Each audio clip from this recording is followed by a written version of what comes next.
Sejam todos muito bem-vindos a mais um vídeo aqui no canal. E hoje é dia de falar daquela obra tão incrível e absurda que se chama Story of God. E no caso, neste vídeo aqui a gente vai fazer uma análise do capítulo número 1 e capítulo número 2 que foram lançados de Tori. Exatamente, hoje é dia da gente fazer um combinho e assistir os dois primeiros episódios que foram lançados da segunda temporada e dar aqui as opiniões minhas do apresentador deste canal para vocês sobre o que eu achei da história, do roteiro, da animação e se tudo tá ficando muito bom do jeito que eu esperava ou se me decepcionou grandiosamente. Então, sem enrolação, sem mais demora, vamos lá pro vídeo.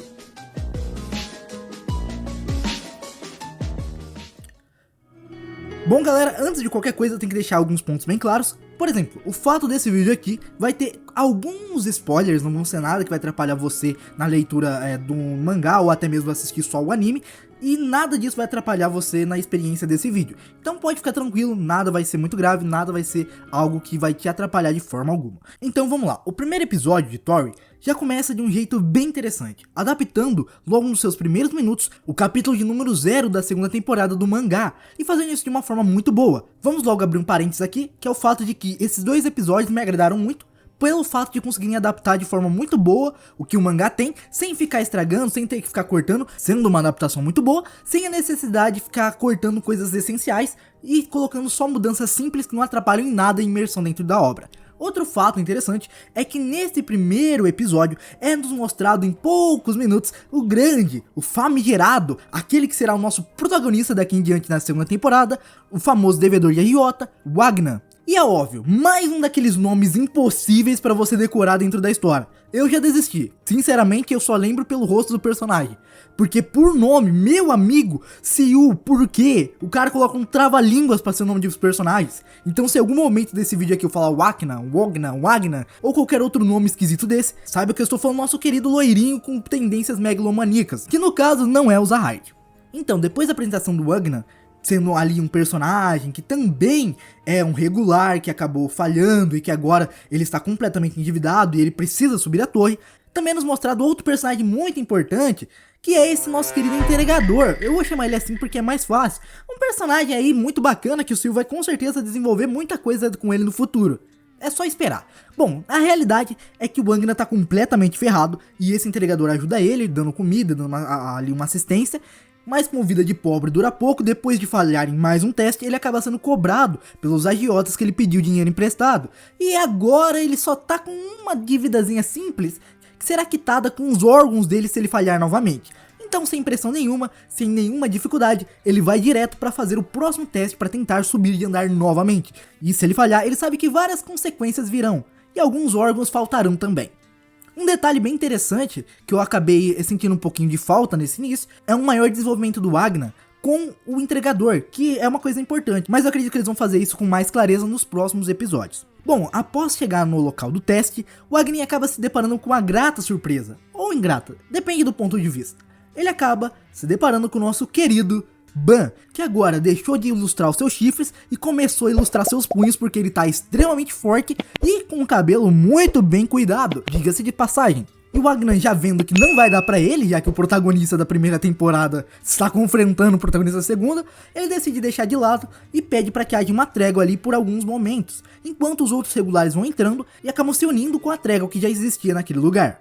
Nisso, a gente já começa a ver algumas características interessantes. O Wagner, ele é um personagem muito bom para essa segunda temporada, porque ele já tem essa cara mais de protagonista comum de anime, sendo um heróizinho que tem seu objetivo de se tornar o rei da torre, no caso esse é o objetivo do Wagner, e tudo isso combina muito bem com esse arco de segunda temporada, que tem uma animação mais normalzinha, mais clichê, e eu acho que vai funcionar bem pra quem começou a ler e começou a assistir agora essa segunda temporada. Vai ser um personagem que eles vão conseguir se identificar com mais facilidade do que o Ban, ou melhor, o Violi nessa segunda temporada.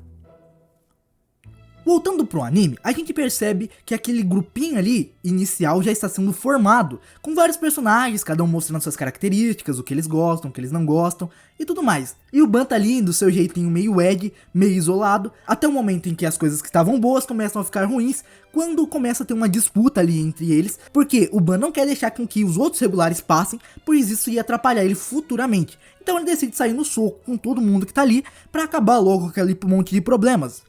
E nesse momento a gente vê uma luta bem feita até, Eu achei que poderia ser um pouquinho mais bem animada, mas no geral tava uma luta bem coreografada e que realmente conseguiu passar a energia que eu esperava dentro dessa parte do mangá. Onde o Ban agora está extremamente poderoso, conseguindo dar uma surra nos caras que estavam ali contra ele, com uma certa facilidade. Além de nós sermos revelados que agora, usando o manto da Fug, ele realmente faz parte dessa organização tão perigosa e misteriosa dentro da torre. Mas aquele grupo de regulares, percebendo que não daria pra eles acabam se juntando e todos tentam atacar o Ban ao mesmo tempo, sendo que o golpe final é dado pelo Wangna em forma das suas belíssimas Pokébolas. Eu sei que você tá fazendo aí, Sil. Daqui a pouco chega o processo na sua mão, hein, Sil. Olhe bem, abre o olho, abre o olho. Engole o choro e faz o L. Então, depois dessa ceninha de luta, aonde o Ban acaba caindo e finalmente usando um poder que, spoiler alerta, até hoje ninguém tocou no assunto, ninguém explicou o que é isso, Sil não fez uma notinha pra explicar o que droga de poder é esse. O grande, o famigerado exoesqueleto, que dá um poder de regeneração pra ele, acaba recuperando seus machucados, ele volta e continua brigando. Só que ele é parado por conta de uma mensagem que o tempo daquele teste finalmente esgotou e que agora eles têm que parar com o que estavam fazendo e ir para o próximo teste. E se não fizessem isso, eles seriam eliminados, dando uma grande salvadinha para a vida do nosso querido Wangna. E é dessa forma que se encerra o primeiro episódio dessa segunda temporada.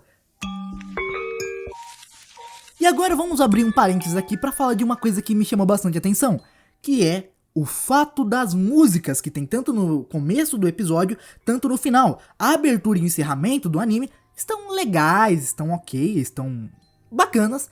Entretanto, todavia, sendo chato de galote que eu sou, eu achei que não tão melhor do que da primeira temporada. A da primeira temporada é mais clássica, é mais enervante, é melhor, combina mais com o clima dessa primeira temporada. E essa da segunda eu achei que tá mais ou menos, tá legal. Entretanto, poderia ser aquele um pouquinho melhor, um charmezinho que ia fazer uma boa diferença. Mas no geral, ok. E também algumas coisas que ficaram bem claras só pela essa abertura é que vai ser adaptado do início dessa segunda temporada até lá mais provavelmente o arco da fábrica. E se você viu o meu vídeo anterior, você sabe que o pai que acertou pelo menos uma coisa pra gente contar na lista do que a gente acertou dessa segunda temporada. É óbvio que eu tiro isso do fato que se você analisar de forma minuciosa, ou melhor, até nem sendo muito minuciosa, você percebe que tem alguns elementos que nos levam ao arco da fábrica dentro da intro do episódio. E por isso que eu acredito que vai ser mais ou menos esse tempo aí de história que vai ter. Bom, recados dados, vamos voltar agora para o segundo episódio, que já começa com a famigerada, a incrível, a odiada por muitos e detestada por todos, a Rachel, cantando mais uma das suas célebres histórias. Chega de mentira! Dizendo que a torre foi construída por uma pessoa que queria encontrar as estrelas. E por conta disso, ela juntou centenas de pedras até construir a grandiosa torre. Nosso querido Ban, na sua configuração de gado de fábrica, pergunta para Rachel se aquela pessoa não era triste, sozinha, pois ela tinha chegado ao topo e não tinha ninguém para compartilhar esse topo. E é dessa forma bastante emblemática que a gente é apresentado para o episódio. Bom, nesse segundo episódio, dando continuidade ao primeiro, a gente começa a ver eles no segundo teste, se preparando para aquilo que vai vir adiante, onde é nos mostrado que não só o grupinho daqueles regulares passou, mas outro grupo de regular também chegou ali para descobrir se eles iam conseguir passar por próximos andares. E dentro desse grupo tem algumas figuras bem reconhecíveis, como o agiota que foi cobrar o Wagner, a menina incendiária, o nosso querido integrador do iFood e o playboy que junta todo esse grupo, o Prince, um personagem bastante mesquinho e que conseguiu chegar até aquele lugar pela ajuda do seu pai, pelo fato dele ser muito rico e também ser o dono da grupo de agiotagem que está cobrando um Wacning. E com o dinheiro desse grupo, eles conseguiram contratar várias pessoas bem poderosas, vários mercenários que ajudam eles a continuar subindo. Inclusive um desses mercenários sendo talvez até uma figura lendária, será? Bom, vamos ver. Bom, agora que todos os regulares chegaram, é a hora de fazerem o segundo teste, que é apresentado pelo nosso querido Ranker, o Love, um personagem bastante emblemático, que explica para os regulares que estão ali que o teste que eles vão fazer é o seguinte: tem uma bolha de Shinsu e quem tiver a maior habilidade de controle de Shinsu, quando entrar em contato com essa bolha, será classificado em um certo número e assim eles vão conseguir passar para adiante. Quem for os mais fortes vai passar, quem for os mais fracos vão ficar de lado. E nessa brincadeira a gente tem uma ceninha mostrando vários desses personagens sendo chamados para ir lá e fazer um teste. E é óbvio que nossa calopsita preferida, o Agna, não consegue ir tão bem assim no teste, juntamente com alguns regulares que estavam no primeiro grupinho que foi montado.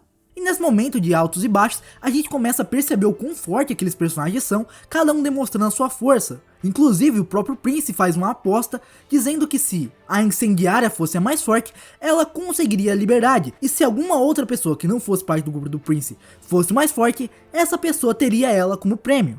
É óbvio que como a incendiária faz parte de uma das 10 grandes famílias, ela consegue ter um desempenho excelente, conseguindo chegar nos níveis mais altos. Entretanto acaba sendo superado pelo Prince e depois pelos outros personagens, mas é óbvio que nenhum deles se compara com o nosso Boi Milori, aquele que foi ilustrado para essa segunda temporada, o patrocinado da Jequiti, o maior, o chefe de todos, o grande gado da torre, o nosso querido Violi, que agora consegue com uma habilidade fascinante superar todo mundo fazendo uma pontuação fora de série, chegando até mesmo surpreender o ranker que estava fazendo o teste, o Love, pelo fato dele ser um agente da FURG. E como prêmio pelo fato dele ter sido o que ganhou a maior pontuação, ele acaba tendo que escolher entre alguns regulares ali para seguir juntamente com ele. Algo que ele se nega a fazer, pois o seu objetivo é seguir sozinho. E com o nível de poder que ele tá, eu não acho que seja algo tão difícil assim para ele.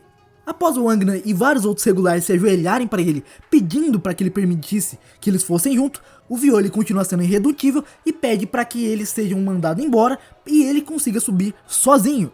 Algo que o Love se nega, então propõe um novo desafio que seria feito em outro momento futuro. Então neste momento, todos são mandados para seus quartos para esperar o que seria feito posteriormente. E nessa parte tem uma cena muito engraçada que eu acho bastante bacana, que é quando a nossa querida menina incendiária confunde o Violi com a Viola e acaba achando que ela é uma mulher, e na verdade ela acaba descobrindo depois que ele é um homem. É bom, acho que os seus cabelos deixaram você um tanto quanto mais suspeito. Esse segundo episódio acaba mostrando ali a leve interação entre os personagens e por fim nos mostrando o Love conversando com o administrador do andar e falando que ele tem alguns planos para aquele grupo de personagens.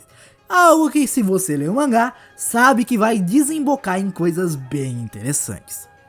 Bom, acho que no geral é isso, não tem muito mais o que acrescentar, a não ser o fato de que essa temporada vai ser uma das melhores de Story of God. Se for bem adaptada, tem tudo pra fazer muitas outras temporadas vindo por aí. Bom galera, essa aqui foi a review dos 2 primeiros episódios da segunda temporada de Tori. Então, deixe nos comentários aí o que você achou do vídeo. E se você gostou deste vídeo aqui e também deste canal, vou lhe pedir encarecidamente que se inscreva, deixe o like, compartilhe o vídeo e se possível se torne membro para estar ajudando a gente a fazer conteúdos com mais qualidade e melhores edições e melhores roteiros para você. Sem mais enrolação, muito obrigado a todos, valeu, tchau, fui!